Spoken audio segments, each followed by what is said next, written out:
Happy International Zine Month! Today is day 26 and the prompt for today is garden. For me, that meant visiting a story I had written as a teenager. It was almost nightfall. The sun was descending beyond the houses and staining the clouds with deep pinks mixing into the purple sky, and the 5-year-old me was sitting at the kitchen table, gazing out the window at the overgrown back garden. I was adding the finishing touches to my letter. A bit of glitter here, a doodled heart there, and so on. The fairy cakes I'd made with sparkly icing and harshly cut sugar paper wings were cooling on the rack. I finally finished, placing the slightly soggy shimmering paper into the envelope, and I sealed it with a magazine lip gloss kiss.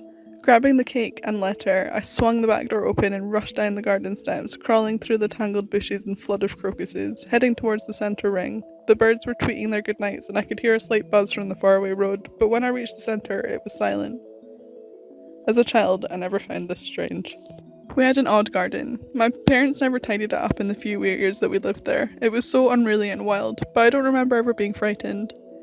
Gnarled fruit trees acted as soldiers guarding our walls and protecting the ring of thick bushes, weeds and sweet-smelling wildflowers. My mum had given me a book for my Christmas, Dear Faeries by Sandy Nightingale. It was what got me started with writing to the fair folk. It had a miniature pencil, tiny note papers with matching envelopes, and gold fairy dust. At the time, it was the best present I ever had. This was the 7th letter I'd written. The first one was a test.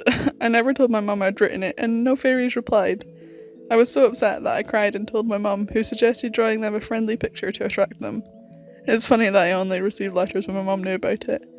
It must have been a nightmare for her to crawl through the bushes to reach the centre. She hated bugs, dirt and anything natural. She probably got my dad to do it.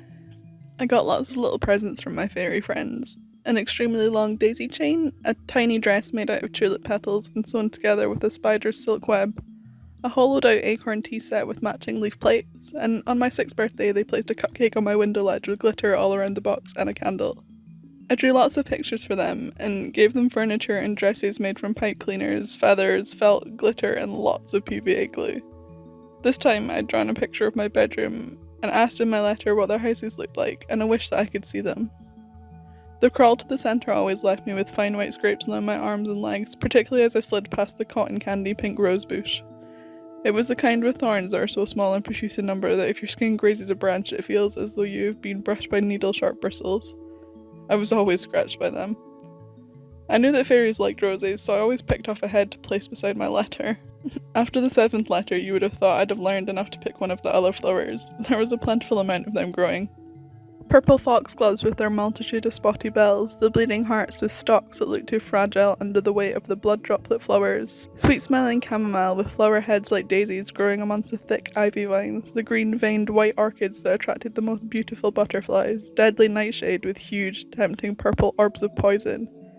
But I was always drawn to the roses.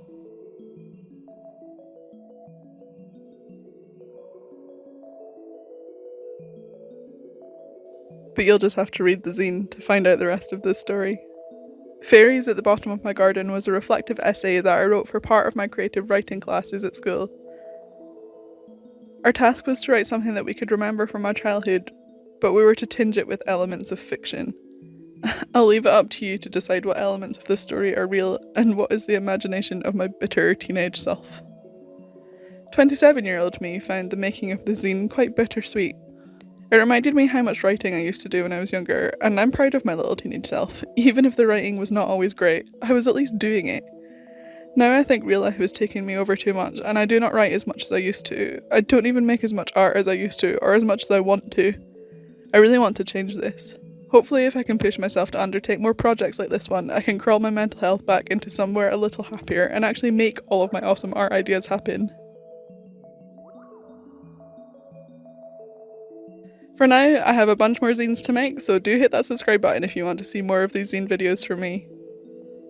And if you want to read the rest of this story, you can pop down to the link in my description below and grab your copy of this little zine.